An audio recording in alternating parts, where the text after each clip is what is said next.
buat di situ, saya tidak kena mengena, saya tidak setuju dengan apa yang orang tua itu buat. Ini bukan budaya kami, tapi orang tua itu bukan orang muda. Dia lebih dari 70 tahun. Dia seorang cacat. Dia sanggup membawa dia punya kayu pergi pukul di sana. Hati dia begitu kecewa, dan beliau telah ditipu dengan Mica Holdings. Buku ini melampaui batas, dan buku ini adalah buku yang paling suci untuk kaum India, dan saya bersumpah di atas buku ini bahawa saya mengambil keputusan ini tanpa didasarkan mana-mana pihak. UMNO atau mana-mana pihak tidak di belakang kami atau mana-mana. Saya secara peribadi telah membuat keputusan untuk mendesak Datuk Seri Samiwelo berundur. Datuk Samiwelo பத்தி சொல்லும்போது நான் சில விஷயங்கள் சொல்ல விரும்புறேன். ஒரு மனுஷனை பத்தி பேசுறதா இருந்தா அவரோட கேரக்டர் வச்சு பேசணும். உங்களுக்கு எல்லாம் தெரியும், அவர் ஒரு நாடக நடிகர். இந்த 31 வருஷமா இந்த சமுதாயத்தை நடிச்சு ஏமாத்திக்கிட்டு இருக்காரு. நம்ம எல்லாம் ஏமாந்துக்கிட்டு தான் இருக்கோம். 31 வருஷமா அவர் ஒரு நடிகரா இருந்துகிட்டு இருக்காரு, நடிச்சுக்கிட்டு தான் இருக்காரு. இன்னொன்னு என்னன்னா, அவர் கன்ஃபியூஸா இருக்காரு. இந்த கட்சி உள்ளுக்கு வந்துட்டார் தலைவரா, இப்ப எப்படி வெளியே போறதுன்னு அவருக்கு தெரியல. அதுதான் அவருடைய பெரிய கன்ஃபியூஸ். அதுக்கு யார் உதவி செய்ய முடியுமோ நீங்க உதவி செய்யுங்க அவருக்கு. இந்த சமுதாயத்தை எப்படி ஏமாத்தினாருன்னு ஒரு பெரிய கருத்து நான் இன்னைக்கு சொல்றேன். இதை எத்தனை பேர் யோசிச்சுன்னு எனக்கு தெரியாது. அவர் வந்தோடனே நம்மளுடைய சிந்தனை எல்லாம் கட்டி போட்டார். 31 வருஷத்துக்கு முன்னுக்கு வரும்போது இந்த சிந்தனை எல்லாம் எப்படி கட்டி போட்டாருன்னா, வந்தோடனே மைக்கா ஹோல்டிங்ஸ்க்கு எல்லாத்தையும் காசு சேர்க்க சொன்னாரு. இந்த கிளை தலைவர்லாம் ஓடி போய் சேர்த்தாங்க. இந்த தொகுதி தலைவர்லாம் ஓடி சேர்த்தாங்க. இந்த மாநில தலைவர்லாம் ஓடி சேர்த்தாங்க. அவங்க சிந்தனையில் உள்ளது எல்லாமே காசு தான். டொனேஷன் எடுத்தவரெல்லாம் கிளை விட்டு தூக்கிடுவாரு. டொனேஷன் எடுத்தவரெல்லாம் மீட்டிங்ல ஏசுவாரு. டொனேஷன் எடுத்துட்டு வரலன்னா கட்சி விட்டு நீக்குவாரு. என்ன வேணாலும் செய்வாரு. அதுக்கு பயந்து இந்த சமுதாயம் என்ன செஞ்சு டொனேஷன் போயிட்டு வாங்க ஆரம்பிச்சாங்க. பிரச்சனைகள், மக்களோட பிரச்சனையை அரசாங்கத்துக்கு கொண்டு போய் சொல்ல முடியல. ஏன்னா இவர்கிட்ட தான் சொல்ல முடியாது. இவர் ஏசுவாரு, டொனேஷன் பத்தி கேட்பாரு, போன் அடிக்க முடியாது அவருக்கு. நம்ம மத்த கட்சியெல்லாம் அந்த நேரம் பண்ண. அது முடிஞ்ச உடனே இது வந்துச்சு, கேபிஜே வந்துச்சு. அது முடிஞ்சு காப்டிடே வந்துச்சு, அதுக்கு காசு சேர்த்தாங்க. ஆக கடைசியா எய்ம்ஸ் வந்துச்சு. எய்ம்ஸ் தான் ஹைலைட் ஆஃப் த பாயிண்ட்.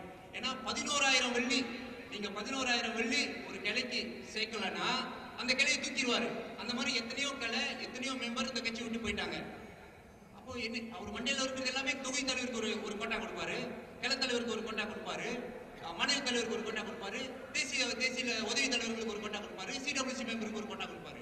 அப்ப மக்கள் எல்லாமே, இந்த சமுதாயம் எல்லாமே, தலைவர்கள் எல்லாமே மண்டையில ஓடுதுன்னா கோட்டா ரத்த ஸ்ரீ ஈஸ்வர காசை போய் கொண்டு வச்சிடணும். அப்ப அவங்க வேலையை செய்ய முடியல.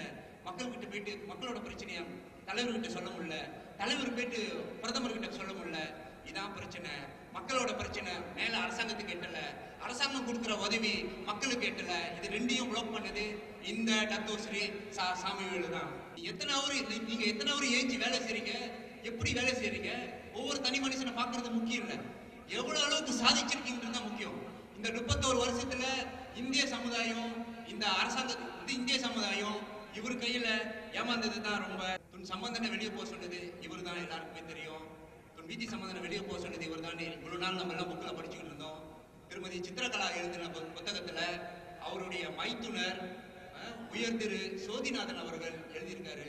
என்ன எழுதினாருன்னா, மாண்புமிகு டாக்டர் சாமிவேலு அவர்கள் சோதிநாதன் துன் வீதி சம்பந்தனை வெளியே போன்னு சொல்லிட்டு வீட்டுல அழுதாரு. டாக்டர் சாமிவேலு ரொம்ப மனசு கஷ்டப்பட்டாரு. அந்த அளவுக்கு நல்ல மனுஷன்.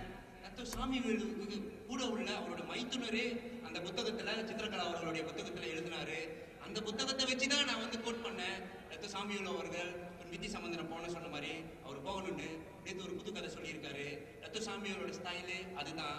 இன்னைக்கு ஒன்று சொல்லுவாரு, நாளைக்கு ஒன்று சொல்லுவாரு, நாளானிக்கு ஒன்று சொல்லுவாரு. இங்க இருக்கிறவங்க எல்லாம் மடையை நினைச்சுக்கிட்டு, இந்திய சமுதாயம் மடையை நினைச்சுக்கிட்டு என்னென்னமோ சொல்லிக்கிட்டே இருப்பாரு. இதான் டாக்டர் சாமிவேலு. ஏன் போகணும்னு ஒன்னாவது காரணம், ரொம்ப நாளா இருந்துட்டாரு. அந்த பேனரை நீங்க பாத்தீங்கன்னா பாருங்க, ஜோன்தி அவர்கள் கட்சி தொடங்கினவர். அவர் நினைச்சுதான் 10 வருஷம் கூட இருந்திருக்கலாம், 1 வருஷம் தான் இருந்தாரு. ரெண்டாவது உள்ளவர் சர்தார் பூட் சிங் 3 வருஷம் தான் இருந்தாரு. அப்புறம் உள்ளவர் ஐயா ராமநாதன் அவர்கள் 1 வருஷம் தான் இருந்தாரு. ஐயா தேவாசர் அவர்கள் 4 வருஷம் மட்டும் தான் இருந்தாரு. வீதி சமணங்கள் 18 வருஷம் இருந்தாரு. ஐயா டான்ஸ்ரீ மாணிக்க வாசகம் அவர்கள் 6 வருஷம் இருந்தாரு. டாக்டர் சாமிவேலு 31 வருஷம்.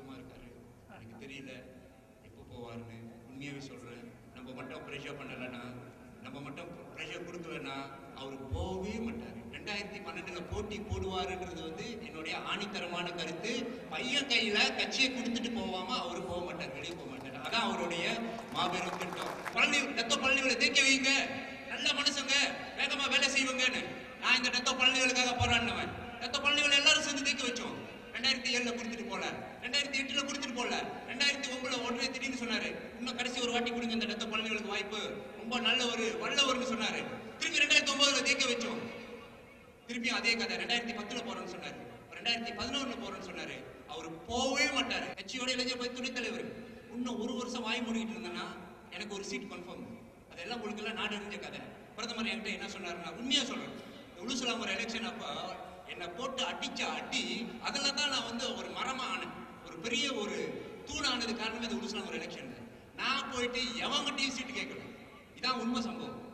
எங்க வேணாலும் சொல்லுவேன், பிரதமர்கிட்ட போய் கேளுங்க. நான் போய் பிரதமரையும் எனக்கு தெரியாது, துணை பிரதமரையும் எனக்கு தெரியாது, நான் யாருக்கிட்டையும் போய் சீட்டு கேட்கல. என் பேரு மக்களா சொன்னாங்க, என் பேரு வந்துச்சு.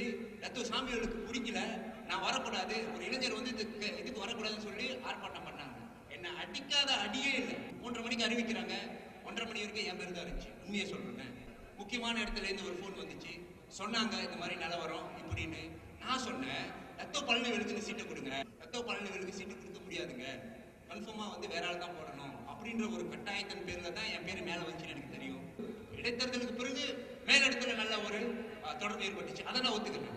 இன்னும் ஒரு வருஷம் அமைதியாதுன்னா நான் இந்த ஒரு வருஷத்துல நான் ஒரு எம்பி, அடுத்து ஒரு துணை அமைச்சராக கூட ஆயிருக்கலாம். ஆனா அண்ணாவுக்கும் எனக்கு எந்த சம்மதமும் கிடையாது. பொறுத்தது போதும், 31 வருஷம் இந்த ஆள் இருந்தது போதும்.